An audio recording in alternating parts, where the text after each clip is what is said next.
तिच्या मध्यस्थीने आज आपल्याला या मिसेचा आशीर्वाद लाभावा.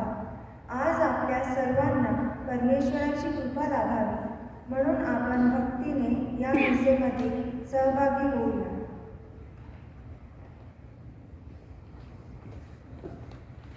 पिता आणि पुत्र आणि पवित्र आत्मा यांच्या नावे आपल्या प्रभू येशू ख्रिस्ताची कृपा आणि परमेश्वराची प्रीती आणि पवित्र आत्म्याचा सहवास तुम्हाला लाभो. Good morning. That's all Marathi I need. And I welcome you all. You all understand English, I suppose, and Hindi. So I will be speaking in Mass in Marathi, homily in Hindi, and English might be in another way. So most welcome to this St. Mary's here, and we are all happy to have this Marathi Mass today, and it's a lovely thing to come together always, to feel that oneness, togetherness, unity. And when we are in a new or foreign land, usually we find ourselves to be scattered. We are for ourselves and God is for all. That is the thing we always think of. But then it is always nice to come together with a purpose. And the first and foremost purpose has to be to worship the Lord. So glory and honor goes to the Lord. Then what we hear from the Lord, we need to also live out in our life, in our society. And that is where we come together as brothers and sisters. So let us together celebrate this holy Eucharist, and I invite you all to take part in this. प्रिय बंधू भगिनीनो, पवित्र राशी साजरी करण्यासाठी आपण पात्र ठरावेत म्हणून आपल्या पापाची कबुली देऊया.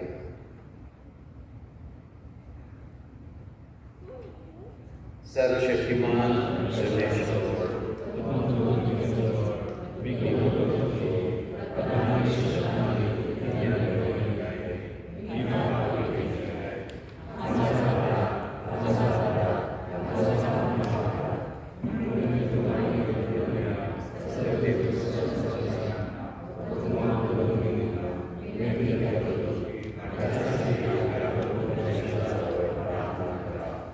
सर्वशक्तिमान परमेश्वर आम्हावर दया करो व आमच्या पापांची क्षमा करून आम्हाला सर्वकालिक जीवनाकडे देवो.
हम प्रार्थना करें। हे ईश्वर, तेरी दया अनंत है। तू पास्का पर्व द्वारा अपनी प्रजा का विश्वास दीप प्रज्वलित करता है। हम पर अपने कृपा दानों की वर्षा कर और यह ज्ञान दे कि हम भली भांति समझ सके कि किस जल से हम स्वच्छ हुए हैं, किसके आत्मा द्वारा हमारा नवजन्म हुआ है और किसके रक्त से हमारा उद्धार हुआ है। हम यह प्रार्थना करते हैं अपने प्रभु और तेरे पुत्र यीशु क्रिस्त के द्वारा।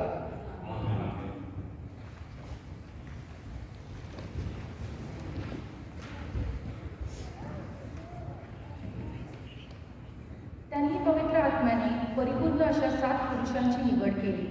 प्रेषितांची कृत्ये या पुस्तकातून घेतलेले वाचन। शिष्यांची संख्या वाढत चालली असता हेलेनी यहूद्यांची इब्री लोकांविरुद्ध कुरकुर सुरू झाली, कारण रोजच्या वाटणीत त्यांच्या विद्वांची उपेक्षा होत होती। तेव्हा 12 प्रेषितांनी शिष्यगणाला बोलावून म्हटले, आम्ही देवाची वचन सांगण्याचे सोडून पंक्तीसेवा करावी हे ठीक नाही, तर बहुजनो, तुम्ही आपल्यामधून पवित्र आत्म्याने आणि ज्ञानाने पूर्ण असे 7 प्रेषितीय पुरुष शोधून काढा। त्यांना आम्ही ह्या कामावर नेमू, म्हणजे आम्ही स्वतः प्रार्थनेत आणि वचनाच्या सेवेत तत्पर राहू। ही गोष्ट सर्व लोकांना पसंत पडली आणि त्यांनी विश्वासाने आणि पवित्र आत्म्याने पूर्ण असे पुरुष स्टीफन, फिलिप, प्रखर, निकानोर, तिमोन, पार्मिना आणि निकलाव अंतुकियकर यांची निवड केली। त्यांना त्यांनी प्रेषितांसमोर उभे केले आणि त्यांनी प्रार्थना करून त्यांच्यावर हात ठेवले। मग देवाच्या वचनाचा प्रसार होत गेला। यरूशलेमेमध्ये शिष्यांची संख्या फार वाढत गेली। याचक वर्गातील पुष्कळ लोकांनी या विश्वासाला मान्यता दिली। हा पुढचा शब्द आहे Amen.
असो. योहानाच्या शुभवर्तमानातून घेतलेले वाचन.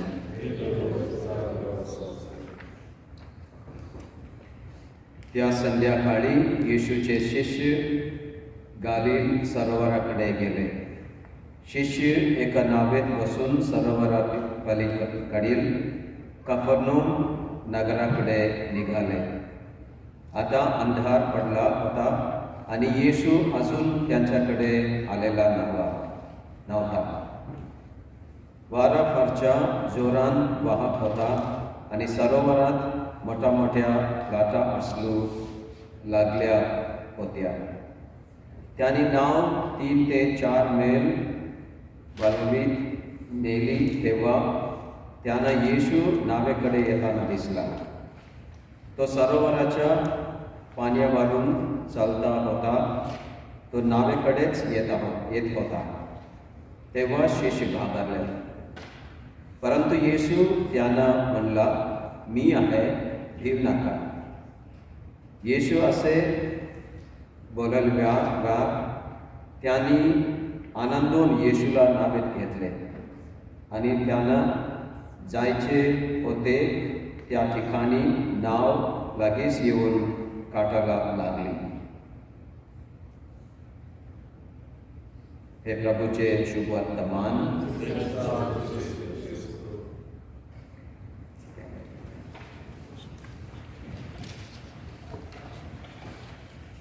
अब थोड़ी हिंदी हो जाए. आज का पहला पाठ बहुत ही सुंदर है कि प्रारंभिक कलीसिया में किस प्रकार शिष्य प्रभु का वचन सुनाते रहे और वचन सुनाते वक्त वहाँ कलीसिया की जो ज़रूरतें हैं उनको पूरा करने के लिए किस प्रकार उनको तकलीफ होती थी, इनके बारे में. जैसे जैसे प्रभु की कलीसिया बढ़ती गई वैसे वैसे न केवल आध्यात्मिक ज़रूरतों को पूरी करने का बहुत बड़ा जोर था, बल्कि ये फिजिकल नीड्स उनकी ज़रूरत भी थी. इसीलिए शिष्यों को बहुत दिक्कत होती थी कि उनको पूरा करना बहुत मुश्किल पड़ा. तो इसीलिए शिष्य एक सलाह देते हैं कि हमको यीशु ने आध्यात्मिक चीज़ों को पूरी करने के लिए बुलाया है, यीशु का वचन सुनाने के लिए बुलाया है. इसलिए जो अन्य ज़रूरतें हैं उन सबको पूरी करने के लिए आप में से 7 लोगों को चुनिए. 7 ऐसे लोग जो प्रभु की कलीसिया के लिए अपने आप को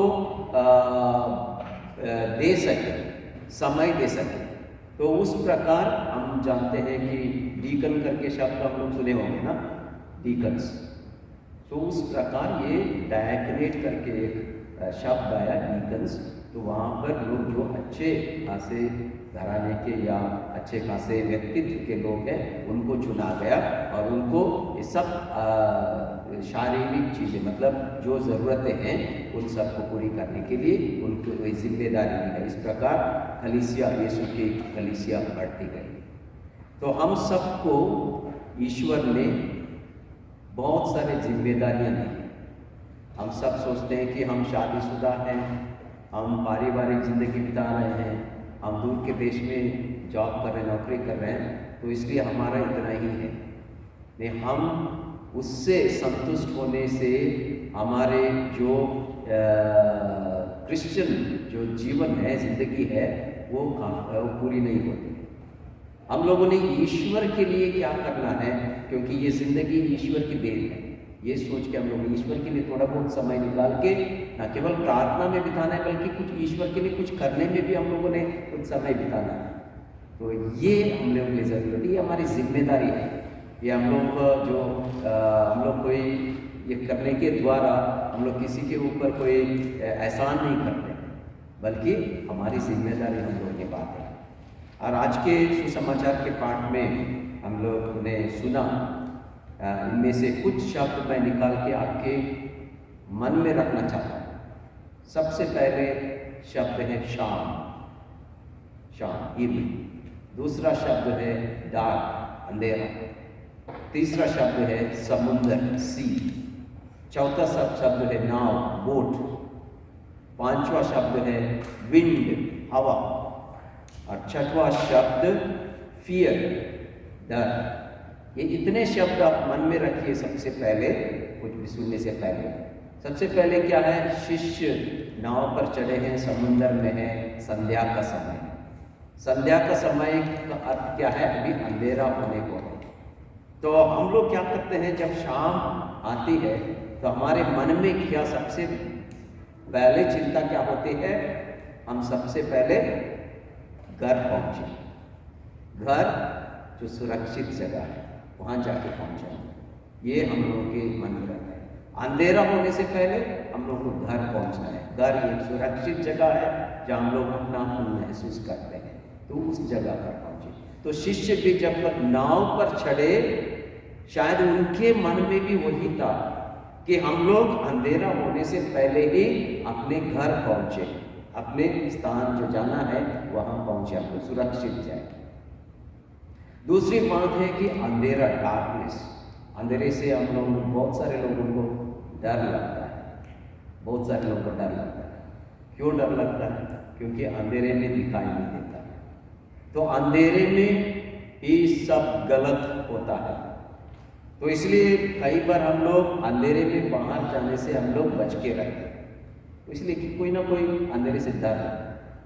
तो घर में ही एक कमरे से दूसरे कमरे में जाने से पहले हम लोग बत्ती जलाते हुए जाते हैं, अंधेरे में जाना पसंद नहीं करते। तो शिष्य नाव पे जाते समय अंधेरा होने से पहले वो घर पहुंचना चाहते हैं, वो उस तड़ी के पार जाना चाहते हैं, तो वहां पहुंचना चाहते हैं। तो क्या होता है, उसके बीच में हवा आने लगती है, उनकी नाव डगमगाने लगती है, वो डर जाते हैं। तो हवा क्या है कि हवा से भी हम डरते हैं, तो दरवाजा बंद कर लेते हैं, क्योंकि वह हवा नुकसान पहुंचा सकती है हम सबको, हमारे घर परिवार को नुकसान पहुंचा सकती है, हम जानते हैं सर। तो आज शिष्यों को क्या हुआ, जब नाव पर थे, उनकी सारी नाव वहां पर पानी में डूबने को थी हवा के कारण। तो नाव, अभी शिष्य नाव पर बैठे थे, अब नाव डूबने को थी। नाव क्या है? नाव हमारी जिंदगी है, हमारी जिंदगी जैसे है। हम लोग इस जिंदगी में, जिंदगी की यात्रा में नाव पर बैठे हैं, और उस प्रकार जब आगे चलते हैं, हमारी जिंदगी में भी नाना हर तरह की हवा आ सकती है। हमारी जिंदगी में भी अंधेरा आने का डर होता है। हम भी डर जाते हैं कि अभी शाम हो चुकी है, अंधेरा होने से पहले हम लोग को सुरक्षित जगह जाना है, इसलिए हम सोचते हैं। तो जब वहाँ हवा आती है, हम भी डरने लगते हैं। तो शिष्यों ने क्या किया होगा, जब हवा आई, नाव सब हिलने लगी, तो क्या किया होगा सबसे पहले? आप जानते होंगे, आप क्या करते हो? तो वसई में बहुत सारे लोग वसई से है ना, यहाँ पे समुद्र किनारे, हाँ? तो नाव में तो आपको गए होंगे। नाव जब हिलने लगती है तो क्या करते हैं सबसे पहले? हाँ, भगवान को याद करते हैं। अच्छी बात है, वो धार्मिक है। नहीं तो डर जाते हैं तो क्या करते हैं? कहाँ पे? जो भी है नाव का किनारा पकड़ लेते हैं। ये नहीं समझते कि पूरा नाव हिल रही है, लेकिन किनारा पकड़ लेते हैं। लेकिन मैं बिहार में था, बिहार में मिशन में एक बार वहाँ पर भूकंप आया। भूकंप, पूरे लोग, गांव के लोग भाग के चर्च के कॉम्पाउंड के पास आए। तो मैं बाइक में घर से बाहर निकल रहा था, मुझे समझ नहीं आ रहा था कि क्या हो रहा है, पूरा हिल रहा है। तो मैं बाहर जाते समय लोग इधर उधर दौड़ रहे हैं, मुझे पता नहीं चल रहा क्या है, क्योंकि मैं बाइक पे हूँ। तो मैंने मुझे क्या हुआ, तो क्या हुआ करके जैसे मैंने बाइक रोक के नीचे पैर लगाया तो हिलने लगा। तो लोग बोलने लगे, फादर बाहर मत जाइए, भूकंप आ रहा है। तो ये सब इधर उधर दौड़ते समय एक जवान लड़की को मैंने देखा, और वो डर के मारे इतना इधर उधर भागती नहीं थी। वहाँ कंपाउंड वॉल था हमारा छोटा सा, उसको पकड़ के खड़ी है। तब मैंने बोला, बेटा ये कंपाउंड वॉल भी गिरने वाला है। मैंने उसको बताया, बाद में मैंने उसको बहुत सारे बार उसके बारे में याद दिलाया और हंसते रहे। तो वो उसके मन में ये नहीं था कि वो कंपाउंड वॉल पे अगर भूकंप इतना भयानक होगा तो वो कंपाउंड वॉल भी गिर जाए। लेकिन उसको पकड़ते रहे। तो हम भी नाव जब हिलने लगता है, नाव को ऐसा पकड़ते हैं कि नाव ही हमारा सहारा है, नाव सहारा दे सकता है। तो हमारी ज़िंदगी में भी ऐसे ही बहुत सारे ऐसी चीज़ों पे हम लोग लगाव रखते हैं जो हमें बचा नहीं सकते। सिर्फ एक चीज़ पर हम लोग अपना लगाव, अपनी उम्मीद लगाए बैठ सकते हैं, जो आपने कहा, ईश्वर की याद करना, यीशु की याद करना। तो शिष्यों को क्या हुआ? शिष्यों को ऐसा लगा कि कोई आ रहा है उनकी तरफ करके। जब वो उनके नजदीक आए तो वो डरने लगे। जो उनको बचा सकते हैं उसको देख के डरने लगे, जिसको वो बचा नहीं सकते हैं उसको पकड़ के बैठे हैं। तो मतलब गलत जगह पर उन्होंने अपना भरोसा रखा। हमारी जिंदगी में भी ये होता है, गलत जगह पर हम लोग भरोसा रखते हैं। आप क्यों डरे हैं? डरे क्यों हैं? क्योंकि समुंदर से चलकर यीशु आ रहे हैं। इसका मतलब क्या है कि पुराने व्यवस्था में, नए व्यवस्था में समुंदर शैतान का वास स्थान है।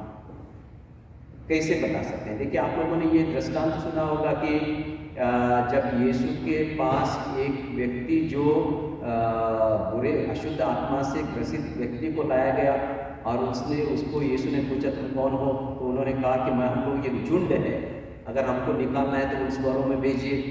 याद है? तो यीशु सुअरों में उनको भेजते हैं, तो सुअर सब जाके समुद्र में डूब के मरते हैं। तो वहां पर सुअर मरते हैं, अशुद्ध आत्मा नहीं मरता है। तो अशुद्ध आत्मा अपने निवास स्थान पर जाता है जो समुद्र की गहराई है। तो वो एक सोच यहूदियों में है कि समुद्र एक अशुद्ध आत्मा का, शैतान का निवास स्थान है। तो इसलिए जो कोई समुद्र से आता है, वो लोग सोचे कि कोई शैतान आ रहा है, अशुद्ध आत्मा आ रहा है, इसलिए वो लोग डर गए। तो हम लोगों का जो डर है, दूसरी बात है डर हम लोगों को खा जाता है, बोलते हैं क्या? जो डर गया वो या, तो ऐसा कहा जाता है। तो इसलिए हम लोग जो वास्तविक का है उसको परख बिना हम लोग जब डर जाते हैं, बेवजह डर जाते हैं, वहीं पर हमारा हार शुरू हो जाता है। तो इसलिए आज यीशु कहते हैं डरो मत। अपनी आस्था, अपना विश्वास सही जगह पर लगाओ। इसीलिए डरो मत। डरने से काम नहीं होगा, लेकिन विश्वास करने से काम होगा। इसलिए मैं ही हूं, डरो मत। तो हमारी जिंदगी की नाव जब डगमगाने लगती है, डूबने लगती है, हमारी जिंदगी में दुख, कठिनाइयाँ, तकलीफ आते हैं, मुश्किलें आते हैं, तब हम लोगों ने भी उन चीज़ों पर विश्वास रखने से जो हमें डुबा सकती हैं, ईश्वर पर विश्वास रख के आगे बढ़ने से हम लोगों को भी वो यीशु के वो शब्द सुनाई देते हैं कि डरो मत, मैं ही हूँ। तो इसलिए आज हम लोग यीशु पे अपना विश्वास प्रकट करें कि वो हमें आके बचा सकते हैं हर बुराई से, हर समस्या से, हर दुख तकलीफ से। यीशु हमें बचा सकते हैं। उन पर विश्वास रखते हुए हम लोग इसमें सम्मेलन में भाग लें।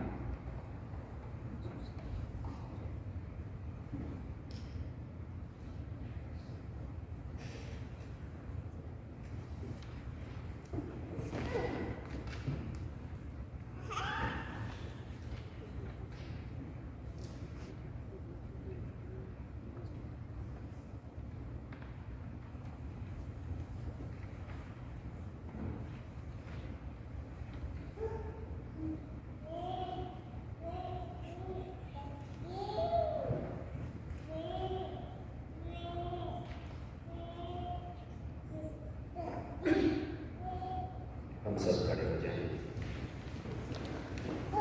माझ्या बंधू-भगिनींनो, ख्रिस्ताच्या पुनरुत्थानाच्या आनंदात आपण आपल्या परमेश्वर पित्याकडे प्रार्थना करूया।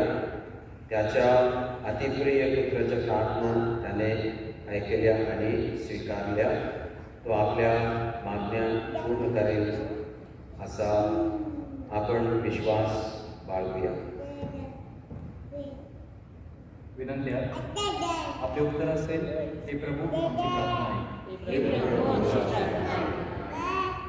आपले pope Francis, archbishop Michael Mailer धर्मगुरू व व्रतस्थ यांना दैवी दयेच्या सामर्थ्याने पुनरुत्थित ख्रिस्ताची साक्ष जगाला देण्यासाठी धैर्य लाभावे म्हणून आपण प्रार्थना करूया. ख्रिस्त आम्हाला शांतीचे दान देते. अखिल जगाने त्या खऱ्या शांतीच्या वरदानाचा लाभ घ्यावा म्हणून आपण प्रभूकडे प्रार्थना करूया. ख्रिस्ताच्या पुनरुत्थानाचे साक्षीदार बनण्यासाठी आमच्या समाजाला श्रद्धा आणि शक्ती लाभावी म्हणून आपण प्रभूकडे प्रार्थना करूया. व्हँकुव्हरमध्ये जे वसईकर बांधव आहेत त्यांना एकमेकांचे सहाय्य लाभावे आणि त्यांच्या कामधंद्यावर परमेश्वराची कृपा असावी. तसेच त्यांचे स्वप्न परमेश्वराच्या इच्छेनुसार पूर्ण व्हावे म्हणून आपण प्रभूकडे प्रार्थना करूया. आपल्या सर्वांचे भारतात असलेले कुटुंबियांवर प्रभूचा आशीर्वाद असावा म्हणून आपण प्रभूकडे प्रार्थना करूया.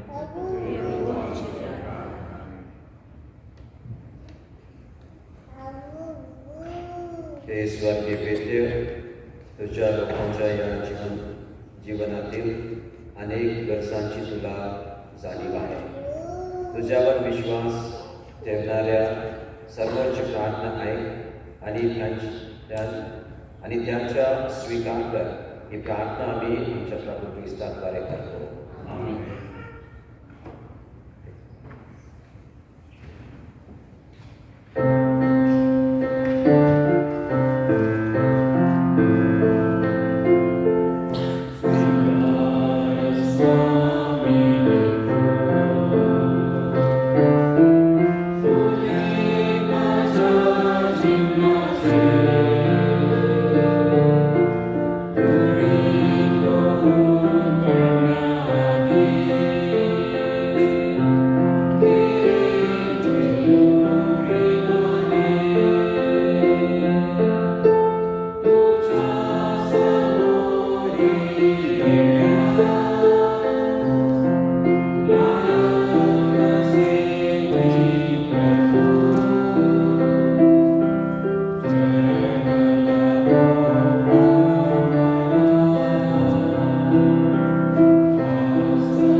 बंधू भगिनीनो, माझे आणि तुमचे बलिदान सर्वशक्तिमान परमेश्वर पित्याला मान्य होवे म्हणून प्रार्थना करा.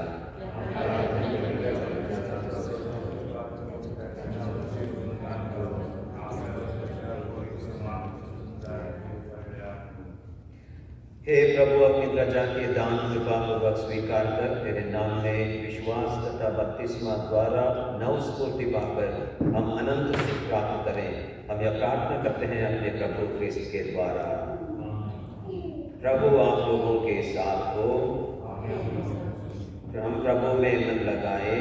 हम प्रभु में मन लगाए हुए हैं. हम अपने प्रभु ईश्वर को धन्यवाद दें. हे प्रभु, यह वास्तव में उचित और न्याय संगत है. हमारा कर्तव्य तथा कल्याण है कि हम सदा सर्वत्र विशेष करके इस अवसर पर अधिक गौरव के साथ तेरा गुणगान करें जब क्रिस्त हमारे पास्का के मेमने बलि चढ़ाए गए हैं. यही है सच्चा मेमना जिन्होंने संसार का पाप कर लिया है. इन्होंने मृत्यु सहकर हमारी मृत्यु नष्ट कर दी और पुनर्जीवित होकर हमें नवजीवन प्रदान किया है. इसलिए पास्का के आनंद से विभोर होकर हर देश और जाति के लोग तेरी प्रशंसा में उल्लसित होते और स्वर्गिक शक्तियाँ दूतों की सेना के साथ मिलकर निरंतर तेरी महिमा का बखान करती हैं.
प्रभू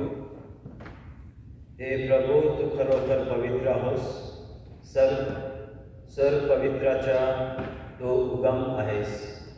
ही दाने आमच्यासाठी आमच्या प्रभू येशू ख्रिस्ताचे शरीर आणि रक्त व्हावीत म्हणून तू त्यांच्यावर वर्षांप्रमाणे तुझा पवित्र आत्मा पाठव. जेव्हा प्रभू येशूचा विश्वासघात करण्यात आला आणि तो स्वेच्छेने दुःख भोगायला सामोरा गेला करीत असताना पवित्र आत्म्याच्या द्वारे एक व्हावे असे आम्ही विनम्रतेने विनवितो.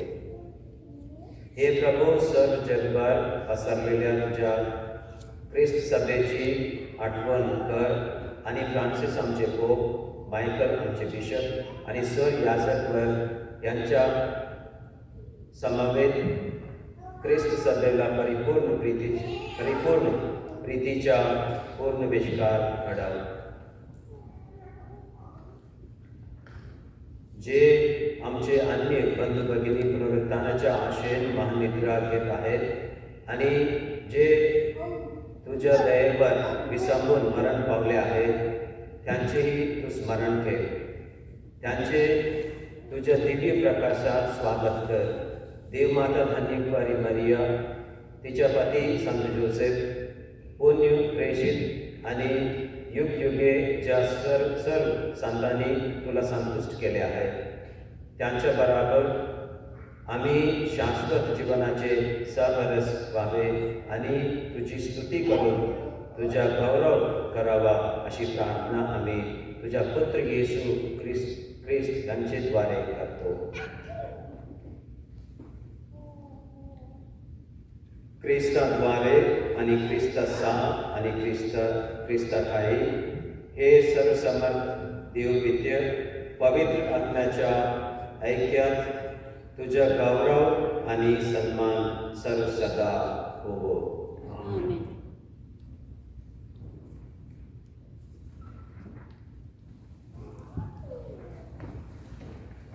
तारण्याची आज्ञा आणि ज्याची ईश्वरी शिकवण हेरून आम्ही धैर्यपूर्वक करतो. आमच्या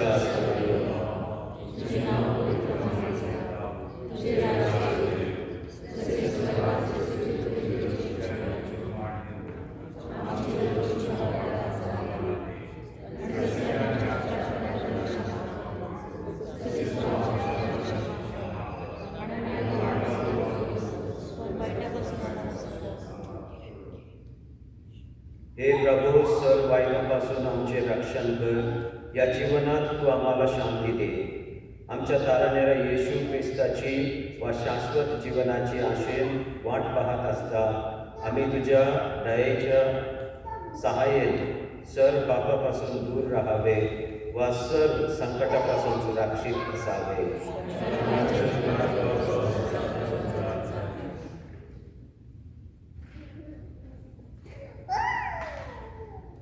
हे प्रभू येशू, तू आपल्या शिष्य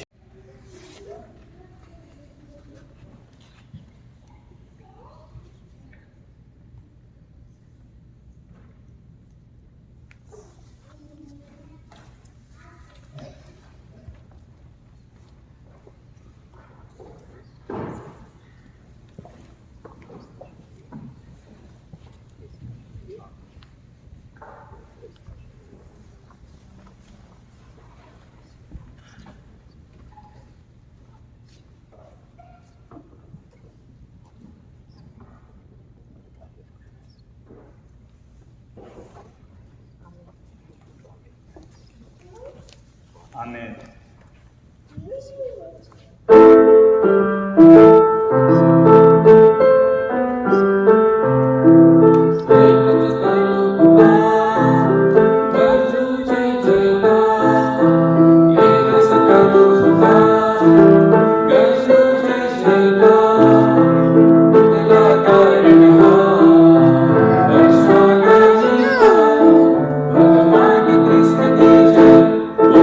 Cristo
हम प्रार्थना करें। हे सर्वशक्तिमान ईश्वर, तेरी दया से हमने पास का संस्कार ग्रहण किया है। इसका प्रभाव हमारे मन तथा हृदय में सदा बना रहे, ऐसी कृपा कर हमारे प्रभु क्रिस्त के द्वारा।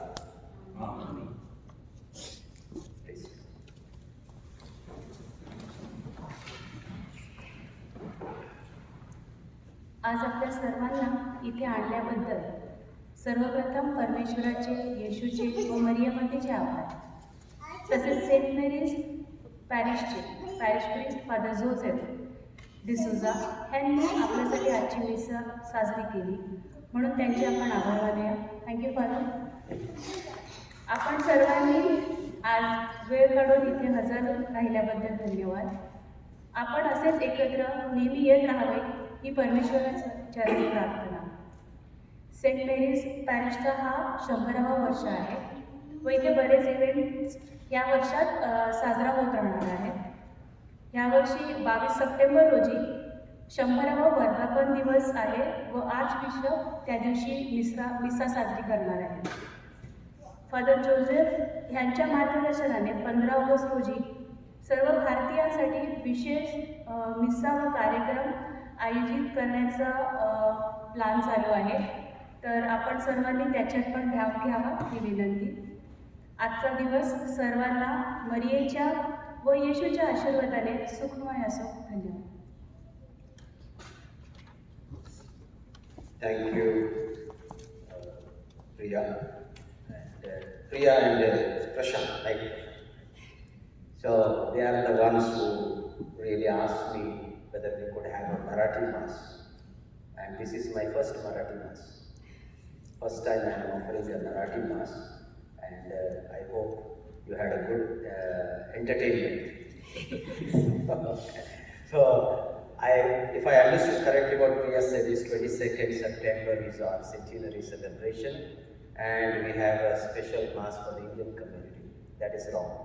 No, 15th August is Mass. 15th August, okay.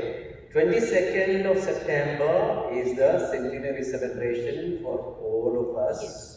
And what I like you all to do is, you are most welcome, you are cordially invited for the celebration, and I am sure Mike and Priya will let you know the timing and the program. It's going to be a lovely mass in the evening, combined by maybe a little dinner. What I expect you all, or at least wish from you, is that you come with your traditional Marathi attire, dress. So if you don't have, you have enough time to get one. So that is what I want, because it's not just for you, it is like Filipinos, their Filipino attire, different countries, different attire, looks so nice. St. Mary's is a beautiful place here with a lot of people from different countries. We have on the weekend 8 masses here, 8, and they're full, all of them. And every mass, after and before every mass, we have confessions. And weekdays, after every mass, we have confessions here, morning and evening. So you are always welcome to come to this parish for masses. And today there is a special person among you. That's Glaceria here. She may not have understood even a word that we celebrated today, but she came and helped us for this mass. Thank you, Glaceria, for being with us and doing all this so selflessly. She is a volunteer here for so many years, day and night. She is working for the parish. So thank you so much. Thank you. And Father Gabriel has come there at the end of the church there. We are so happy to have him, and it's nice. Thank you so much. And let's come together. Now there is something you all have brought, I think. You all have brought together, and let us all enjoy that for some time, talk to each other, and exchange our views about how we can come together. Let's all rise. प्रभु तुम बराबर असो, सर्वसमर्थ परमेश्वर तुम्हाला आशीर्वाद देवो, पिता आणि पुत्र आणि पवित्र आत्मा यांच्या नावे। तुमच्या जीवनाने प्रभूचा गौरव करीत शांतीने जा। देवाचे